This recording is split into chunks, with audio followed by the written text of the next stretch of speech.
और यरूशलेम के सामने है। तब जैतून का पर्वत पूर्व से लेकर पश्चिम तक बीचों बीच से फटकर बहुत बड़ा खड्डा। क्या आप जानते हैं कि अमर करने वाला फल कहाँ है? कहाँ है वो वृक्ष जिसका फल खाकर इंसान कभी नहीं मरेगा? सदियों से वैज्ञानिक, बड़े बड़े राजा महाराजा इस खोज में रहे हैं कि उन्हें कोई ना कोई ऐसी चीज मिले, कोई पानी या फिर फल या कोई भी ऐसी जड़ी बूटी जो उन्हें अमर कर दे, जो मृत्यु से उन्हें आजाद कर दे। इतिहास गवाह है कि मानव जाति हमेशा से ही मौत को टालने के उपाय ढूंढती आई है। चाहे वो राजा सिकंदर हो, चाहे हो हिटलर, चाहे हो माइकल जैक्सन, सब ने अमर होने के लिए बहुत कुछ किया। तो क्या वो जीवन का फल सच में है या फिर ये सिर्फ कहानियों और फिल्मों में ही देखने को मिलता है? अगर है तो वो कहाँ है? उसे किसने बनाया और क्या किसी ने उस फल में से खाया है? जी हाँ, वो जीवन का फल सच में है और वो इसी धरती पर है। इसके बारे में बाइबल में बड़े साफ शब्दों में लिखा है। बाइबल बताती है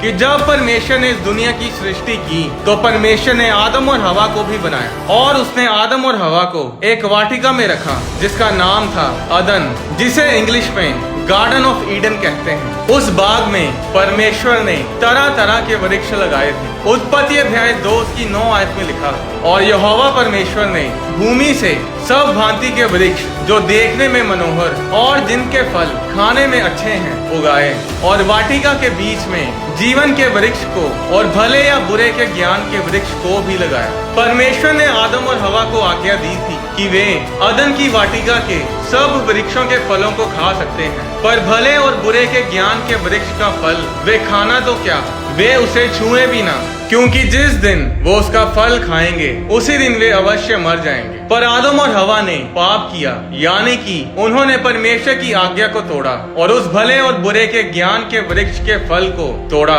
और खाया, और इस तरह मौत आदम और हवा के जीवन में आई। वो पाप आदम और हवा के जीवन में श्राप को लेकर आया, मौत को लेकर आया, पर उस मौत को जीतने का एक जरिया था, एक ऐसा फल जो उन्हें हमेशा के लिए अमर कर सकता था, और वो फल था जीवन के वृक्ष का फल। पर इससे पहले कि आदम और हवा उस जीवन के फल को खाकर फिर से अमर होते, परमेश्वर ने आदम और हवा को अदन के बाग में से निकाल दिया। और ये परमेश्वर ने गुस्से में नहीं बल्कि अपने प्यार और अपनी दया के कारण किया, क्योंकि अगर आदम और हवा पाप की स्थिति में उस श्राप के प्रभाव में ही जीवन के वृक्ष का फल खा लेते तो वो अमर तो हो जाते, पर हमेशा के लिए पाप के गुलाम रहते, हमेशा पाप करते और परमेश्वर से दूर रहते, जो परमेश्वर कभी नहीं चाहता था। इसीलिए परमेश्वर ने उन्हें उस अदन की वाटिका से निकाला, फिर अपने बेटे यीशु मसीह को कुर्बान किया, जिसने हम सब के पापों को अपने ऊपर ले लिया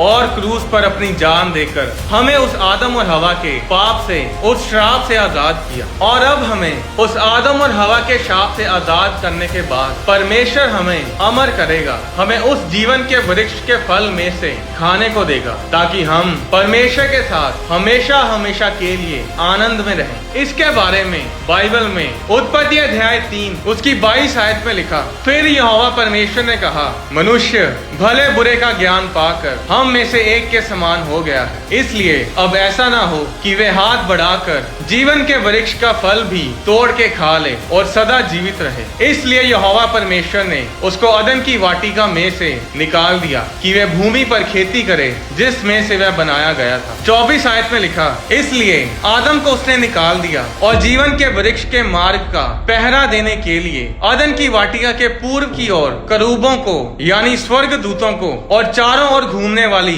ज्वालामय तलवार को भी नियुक्त कर दिया। वो अदन का बाग, वो वाटिका इस धरती पर ही थी और आदम को उस वाटिका से निकाला गया था, ना कि धरती से। आदम और हवा को परमेश्वर ने इस धरती पर बनाया था, इसी धरती पर रहने के लिए परमेश्वर ने उन्हें बनाया था। तो अगर स्वर्गदूत उस समय वाटिका के उस जीवन के वृक्ष की रक्षा करते थे, तो क्या आज भी वो स्वर्गदूत उस वाटिका के उस वृक्ष की रक्षा करते हैं? कहाँ है वो बाग, कहाँ है वो वाटिका, कहाँ है वो अदन के वृक्ष? वो कोई छोटा मोटा बाग नहीं था, वो लोगों के घरों में लगा कोई गार्डन नहीं था, वो इतना बड़ा था कि उसमें से नदियां बहती थी। इतना बड़ा बाग कहाँ गायब हो गया? क्या वो किसी सरकार के कब्जे में है या फिर परमेश्वर उस बाग को ही स्वर्ग में ले गया? वो अदन का बाग इस धरती पर ही था। इसीलिए परमेश्वर ने उस जीवन के वृक्ष के मार्ग का पहरा देने के लिए, अदन की वाटिका का पहरा देने के लिए करूबों को, एंजल्स को नियुक्त किया, ताकि इंसान कभी भी उस जीवन के फल को खा ना सके। अब अगर उस समय वो जीवन का फल धरती पर था, तो आज वो कहाँ है? क्या किसी ने उस फल में से खाया है, या फिर परमेश्वर उस वृक्ष को स्वर्ग में ले गया? क्योंकि अगर वो इस धरती पर होता तो आज इंसानों के पास होता। तो कहाँ गया वो जीवन का फल? क्या उस वृक्ष को परमेश्वर स्वर्ग ले गया? इसका उत्तर है नहीं, क्योंकि अगर ऐसा होता तो वाचा का संदूक भी स्वर्ग में होता। वाचा का संदूक स्वर्ग में नहीं है, वो भी धरती पर ही है। उसे स्वर्ग में नहीं ले जा सकते, क्योंकि उसके ऊपर जानवरों का लहू है। क्योंकि बकरों, जानवरों का लहू हमें परमेश्वर के साथ मिला नहीं सकता। इब्रानियों अध्याय 10 उसकी 4 आयत में लिखा, क्योंकि ये अनहोना है कि बैलों और बकरों का लहू पापों को दूर करे। वाचा का संदूक जो मूसा ने इस धरती पर बनाया था, वो उस वाचा के संदूक की नकल थी जो पहले से ही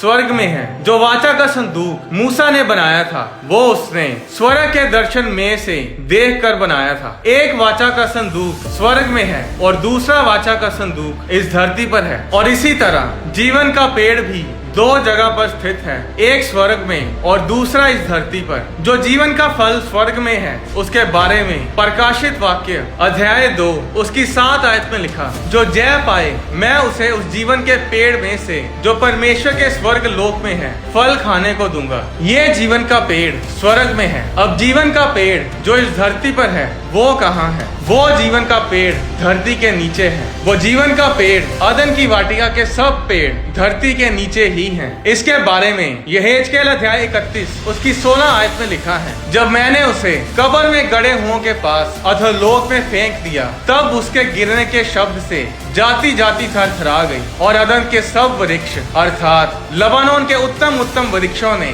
जितने उससे जल पाते हैं, उन सबों ने अधोलोक में शांति पाई। 18 आयत में लिखा, इसलिए महिमा और बड़ाई के विषय में अदन के वृक्षों में से तू किसके समान है? तू तो अदन के और वृक्षों के साथ अधोलोक में उतारा जाएगा। क्या आप जानते हैं कि धरती के नीचे कक्ष हैं, कोठरियां हैं? अगर आपने वो वीडियो देखी है जिसमें मैंने बताया है कि नरक कहाँ पर है, तो आपको पता होगा कि धरती के नीचे कमरे हैं और वहाँ पर मंजिलें हैं। धरती के नीचे क्रस्ट और मेंटल के बीच में खाली जगह है, एक गैप है, जिसे मोहोरोविसिक डिस्कंटिन्यूटी कहते हैं। अगर आप अय्यूब की पुस्तक को पढ़ें तो उसमें साफ साफ लिखा है कि समुद्र के नीचे दरवाजे हैं, धरती के नीचे, पहाड़ों के नीचे कक्ष बने हुए हैं। जो बाइबल की आयतें मैंने पढ़ी हैं, वो साफ साफ बताती हैं कि अदन के वृक्ष धरती के नीचे हैं। अब नूह के जल पर लय के समय के आसपास ऐसा हो सकता है कि परमेश्वर उस अदन की वाटिका को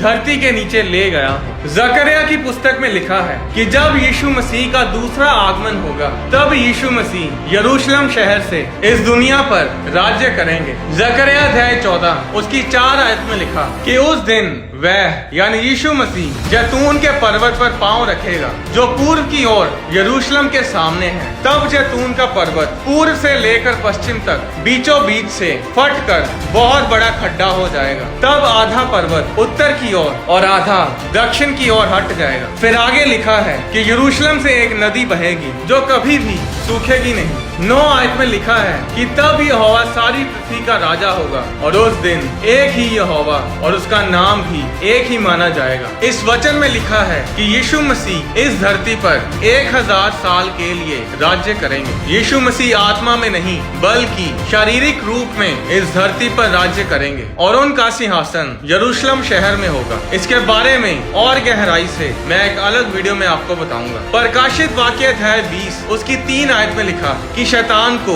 अथाह कुंड में 1000 साल के लिए बंद कर दिया जाएगा। ये वही 1000 साल का समय होगा जब यीशु मसीह इस धरती पर राज्य करेंगे, और उस समय परमेश्वर धरती के नीचे से उस अदन के वृक्षों को बाहर निकालेगा, और उस समय परमेश्वर के सिंहासन से एक नदी निकलेगी जिसके किनारों पर वृक्ष लगेंगे। यहेजकेल अध्याय 47 उसकी 12 आयत में लिखा, नदी के किनारों पर भांति भांति के खाने योग्य फलदायी वृक्ष उपजेंगे, जिनके पत्ते ना मुरझाएंगे और उनका फलना कभी बंद ना होगा, क्योंकि नदी का जल पवित्र स्थान से निकला है। उनमें महीने महीने नए नए फल लगेंगे। उनका फल तो खाने के और पत्ते औषधि के काम आएंगे। ये वृक्ष चंगा करने वाले वृक्ष होंगे। इनका फल खाने से लोग चंगे होंगे, उनके पत्तों से लोग चंगे होंगे। ये वचन बताता है कि उस समय ऐसे लोग भी होंगे जिनको चंगाई की जरूरत होगी, यानी कि वो हम जैसे शरीर में ही होंगे, क्योंकि ये सब रैप्चर के बाद होगा। रैप्चर का मतलब है जब यीशु मसीह अपनी कलीसिया को लेने आएंगे और जो धर्मी लोग होंगे, जो मसीह में होंगे, वो सब हवा में उठा लिए जाएंगे। जब यीशु मसीह धरती पर राज्य करने आएंगे, तब परमेश्वर उन अदन के वृक्षों को धरती के नीचे से बाहर निकालेगा और तब लोग उन वृक्षों के फलों को खाकर अमर रहेंगे। जब यीशु मसीह इस धरती पर 1000 साल राज्य करेंगे, तो वो लोग जो इस धरती पर होंगे, जिन्होंने रैप्चर के बाद यीशु मसीह को अपना उद्धारकर्ता ग्रहण किया होगा और जिनका अभी रैप्चर नहीं हुआ होगा, वो इस धरती पर इसी शरीर में रहेंगे जैसे हम अभी रह रहे हैं। तो वो लोग कैसे 1000 साल तक इस धरती पर जिएंगे? इन्हीं वृक्षों की वजह से। ये सब रैप्चर के बाद होगा। उस समय कुछ लोग तो महिमामय शरीर में होंगे, जो लोग रैप्चर के समय उठा लिए गए थे, पर कुछ लोग साधारण शरीर में होंगे जो अभी तक मरे नहीं होंगे, और वो लोग उन वृक्षों के फलों को खाकर 1000 साल तक जीवित रहेंगे। अब जो भेद आप सुनने जा रहे हैं, अगर आप ये भेद समझ गए तो समझ लेना कि आपने उस जीवन के फल को पा लिया। क्या आप जानते हैं कि यीशु मसीह की सलीब, उसकी क्रॉस किस लकड़ी से बनी थी? क्रॉस को यूनानी भाषा में स्टोरोस बोला जाता है, जिसका मतलब है खंबा, लकड़ी का टुकड़ा जिसे जमीन में गाड़ा जाता है। 1 पत्रस अध्याय 2 उसकी 24 आयत में लिखा, वह आप ही हमारे पापों को अपनी देह पर लिए हुए क्रूस पर चढ़ गया। यूनानी भाषा में यहाँ पर क्रूस के लिए जूलोन शब्द का इस्तेमाल किया गया है, जिसका मतलब है लकड़ी या फिर खंबा। प्रेरितों के काम अध्याय 10 उसकी 39 आयत में भी ऐसा ही लिखा है, हम उन सब कामों के गवाह हैं जो उसने यहूदिया के देश और यरूशलेम में भी किए, और उन्होंने उसे काठ पर लटकाकर मार डाला। यूनानी भाषा में काठ शब्द की जगह भी जूलोन शब्द का इस्तेमाल किया गया है। गलातियों अध्याय 3 उसकी 13 आयत में लिखा, मसीह ने जो हमारे लिए शापित बना, हमें मोल लेकर व्यवस्था के शाप से छुड़ाया, क्योंकि लिखा है जो कोई काठ पर लटकाया जाता है वह शापित है। और प्रेरितों के काम अध्याय 13 उसकी 29 आयत में लिखा, जब उन्होंने उसके विषय में लिखी गई सब बातें पूरी की, तो उसे क्रूस पर से उतरवा कर कब्र में रखा। असली भाषाओं में जिनमें बाइबल लिखी गई, यानी इब्रानी और यूनानी भाषाओं में, पेड़ शब्द के लिए अलग अलग जगहों पर अलग अलग शब्द इस्तेमाल किए गए हैं। जिस तरह जैतून के पेड़ के लिए अलग शब्द है, ओक यानी बांज वृक्ष के लिए अलग शब्द है। क्रॉस को यूनानी भाषा में पेड़ यानी ट्री भी बोला जाता है, और इस ट्री के लिए, इस पेड़ के लिए जिस शब्द का इस्तेमाल किया गया है वो है जूलोन। प्रकाशित वाक्य अध्याय 7 उसकी 3 आयत में लिखा, जब तक हम अपने परमेश्वर के दासों के माथे पर मोहर ना लगा दें, तब तक पृथ्वी और समुद्र और पेड़ों को हानि ना पहुंचाना। इस वचन में पेड़ों के लिए डेंड्रोन शब्द का इस्तेमाल किया गया है। डेंड्रोन शब्द ड्रूस शब्द से निकला है, जिसका मतलब है बांज वृक्ष, ओक ट्री। अब प्रकाशित वाक्य अध्याय 9 उसकी 4 आयत में भी पेड़ के लिए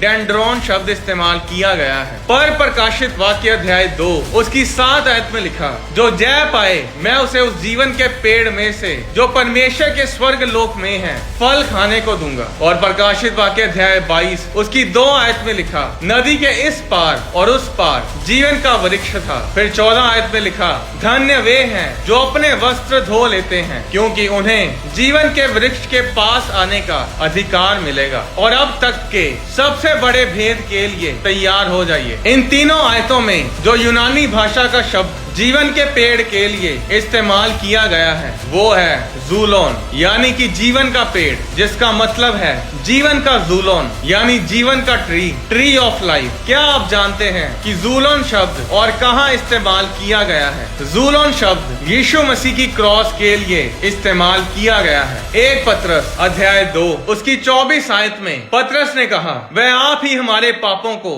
अपनी देह पर लिया हुआ क्रूस यानी जूलोन पर चढ़ गया, जीवन के पेड़ के लिए कोई और शब्द भी इस्तेमाल किया जा सकता था, जैसे कि डेंड्रॉन, एट्स, ज़ईफ, पर जीवन के पेड़ के लिए ज़ूलोन शब्द का ही इस्तेमाल किया गया। तो आज जीवन का पेड़, जीवन का ज़ूलोन यानी जीवन का क्रॉस कहाँ है? वो है यीशु मसीह की क्रॉस। तो अगर आप जानना चाहते हैं कि जीवन का वृक्ष, ट्री ऑफ लाइफ कहाँ पर है, तो बस यीशु मसीह की क्रॉस की तरफ देखें। वही है जीवन का पेड़, वही है जीवन का फल, वही है चंगाई का सोत्र, वही है आशीष का सोत्र, वही है अनंत जीवन, वही है एटर्नल लाइफ, वही है अमर करने वाला फल, वही है अमर करने वाला सोता। तो आज क्यों ना हम इधर उधर भटकने की बजाय उस जीवन के फल को अपनाएं, यीशु मसीह को अपनाएं, उसे अपना उद्धारकर्ता ग्रहण करें और अनंत जीवन, एटर्नल लाइफ को पाएं। यूहन्ना अध्याय 14 उसकी 6 आयत में लिखा, यीशु मसीह ने कहा,